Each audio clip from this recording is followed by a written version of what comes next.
बिस्मिल्लाहिर्रहमानिर्रहीम। Dear students, अस्सलाम वालेकुम। बच्चों, आज हम class 9th maths chapter number 1 start करने जा रहे हैं, जो कि है मैट्रिसेस एंड डिटरमिनेंट, जिसमें सबसे पहले हम डिस्कस करेंगे कि मैट्रिक्स क्या होता है। इसके बाद हम देखेंगे कि मैट्रिक्स के अंदर रोज और कॉलम्स क्या चीज होती है। इसके बाद थर्ड नंबर पे हम देखेंगे कि मैट्रिक्स का ऑर्डर क्या होता है। इसके बाद फोर्थ नंबर पे जो चीज हमने आज डिस्कस करनी है वो है इक्वल मैट्रिसेस, कि कब दो मैट्रिसेस जो हैं वो आपस में इक्वल होते हैं। तो फर्स्ट ऑफ ऑल हम देखते हैं कि मैट्रिक्स क्या चीज है। A matrix is a arrangement of numbers in rows and columns. यानी सपोज करें हमारे पास कुछ नंबर्स हैं लाइक 1 2 3 4 5 एंड 6। अब हम क्या करते हैं, इन नंबर्स को रोज एंड कॉलम्स में अरेंज करते हैं like 1 2 3 4 5 6 and then enclosed in a square bracket it is said to a matrix। तब हम इसको कह सकते हैं कि it is a matrix। यानी दोबारा सुन लें, a rectangular arrangement of numbers in rows and columns is said to be a matrix then enclosed in a square brackets। यानी उसको square brackets में भी क्लोज किया जाए और जो नंबर्स हमारे पास मौजूद हैं उनको हम रोज और कॉलम्स में अरेंज करें, देन हम उसको कह सकते हैं कि it is a matrix। अब इस मैट्रिक्स को हम डोनेट कैसे करते हैं, इन मैट्रिसेस को हम अल्फाबेट्स कैपिटल लेटर से डोनेट करते हैं, A B C and so on X Y Z. ठीक है, इसके बाद आता है हमारे पास के rows and columns of a matrix. यानी कि जो भी हमारे पास मैट्रिक्स मौजूद होगा उसके अंदर रोज क्या चीज है और कॉलम्स क्या चीज है। जैसा कि ये मैंने एक मैट्रिक्स लिखा है, तो इसी से मैं आपको बताऊंगा कि इस मैट्रिक्स के अंदर रोज क्या है और कॉलम्स क्या है।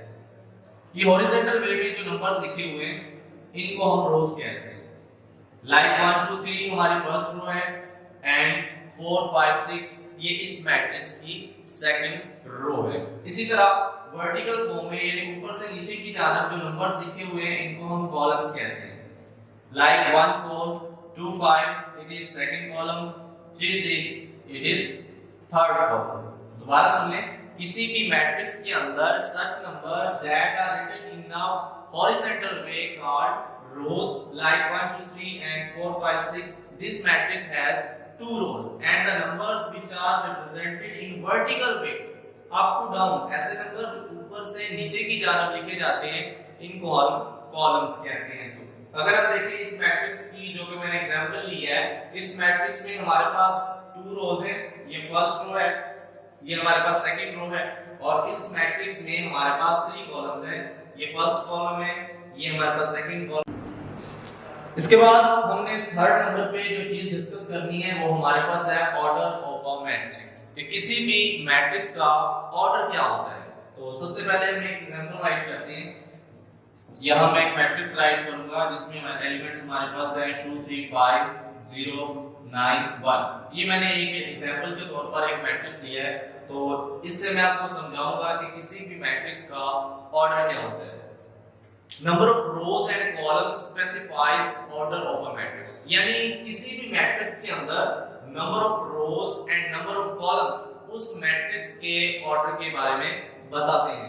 जैसा कि अगर हम इस मैट्रिक्स में देखें तो यहां हमारे पास 2 रोज हैं r1 r2 एंड इस मैट्रिक्स में हमारे पास 3 कॉलम्स हैं जिसको हम c1 c2 एंड c3 से डोनेट करते हैं। तो अब इस मैट्रिक्स का ऑर्डर क्या बनेगा, इसका ऑर्डर बनेगा 2 by 3।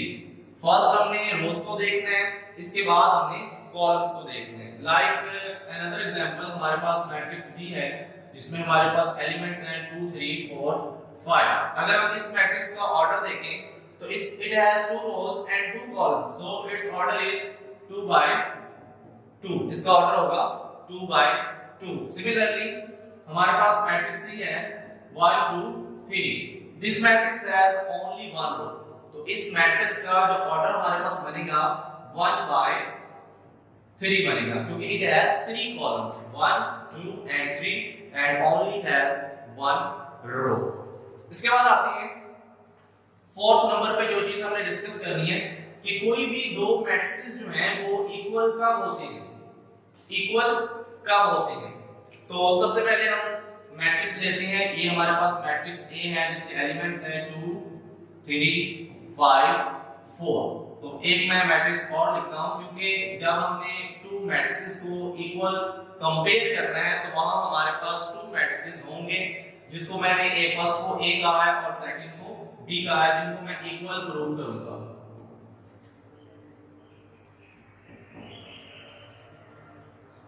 फोर्थ, तो ये मेरे पास दो मैट्रिसेस हैं, तो इन दोनों को इक्वल होने के लिए हमारे पास दो कंडीशंस हैं। फर्स्ट ऑफ ऑल,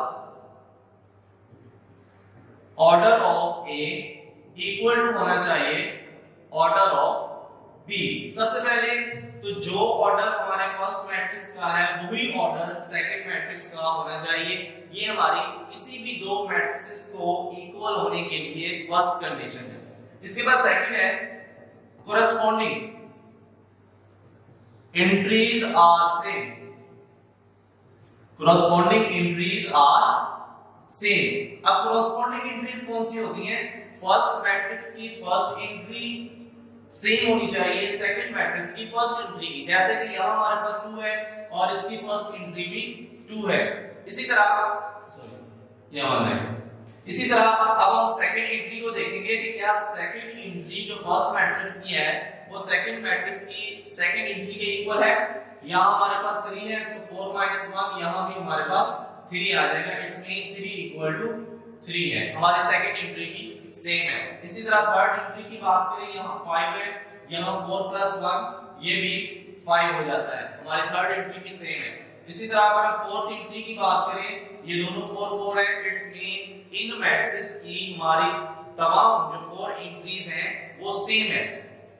अब आते हैं फर्स्ट कंडीशन की तरफ। फर्स्ट कंडीशन हमारे पास है order of A equal to order of B, यानी फर्स्ट मैट्रिक्स का जो ऑर्डर है वो सेकंड मैट्रिक्स के ऑर्डर के इक्वल होना चाहिए। अब देखते हैं हमारे फर्स्ट मैट्रिक्स का ऑर्डर क्या है। इस मैट्रिक्स में हमारे पास 2 रोज हैं एंड 2 कॉलम्स हैं, तो इसका ऑर्डर बन गया 2/2। अब हम सेकंड मैट्रिक्स में देखते हैं क्या इसका ऑर्डर भी 2/2 है, तो it has 2 rows and 2 columns, so its order is also 2/2। अब आते हैं देखते हैं क्या ये इक्वल हो गए। फर्स्ट कंडीशन हमारी है order of A equal to order of B. हमने देखा कि हमारे दोनों मैट्रिसेस जो हमने इक्वल प्रूफ करने थे उन दोनों का जो ऑर्डर है वो 2/2 है, इट्स मीन दोनों का ऑर्डर इक्वल है। Second, their corresponding entries are same. हमने कंपेयर करके देखा फर्स्ट मैट्रिक्स की तमाम कॉरस्पॉन्डिंग एंट्रीज सेकंड मैट्रिक्स की कॉरस्पॉन्डिंग एंट्रीज के इक्वल है, यानी सेम है। जो एंट्रीज फर्स्ट मैट्रिक्स के अंदर मौजूद है वही एंट्रीज सेकंड मैट्रिक्स के अंदर भी मौजूद है, इसलिए ये दोनों जो है इक्वल मैट्रिसेस हैं। सो हम इनको कह सकते हैं कि मैट्रिक्स ए जो है ये इक्वल टू बी है। अब इन दोनों में अगर एक भी कंडीशन वेरीफाई नहीं होती तो इट्स मीन हमारा जो मैट्रिसेस हैं ये इक्वल नहीं है। अब देखिए अगर कुछ कंडीशन ऐसे आ जाती है कि एंट्रीज तो सेम होती हैं, जैसे 2 3 4 5 है और इधर है 2 4 3 5।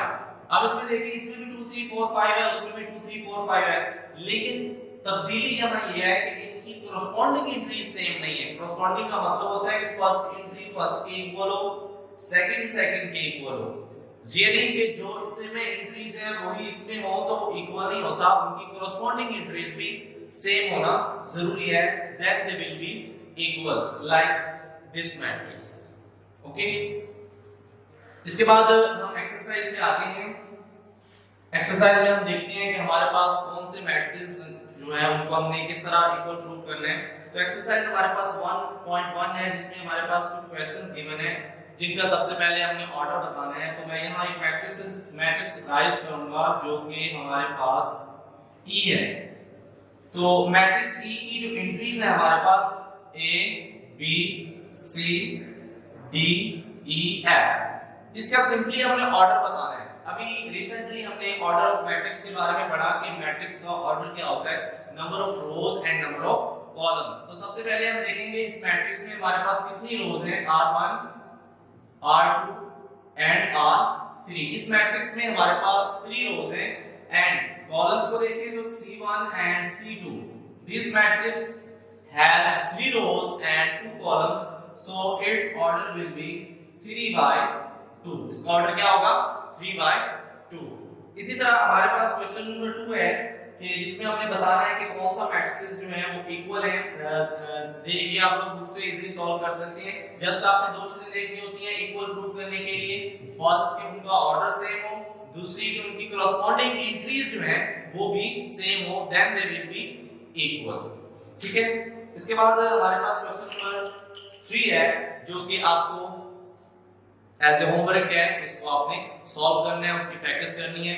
वो जस्ट हमारे पास कुछ इक्वल मैट्रिसेस हैं जिनको आपने इक्वल राइट करके सॉल्व करना है। तो नेक्स्ट लेक्चर तक के लिए अल्लाह हाफिज।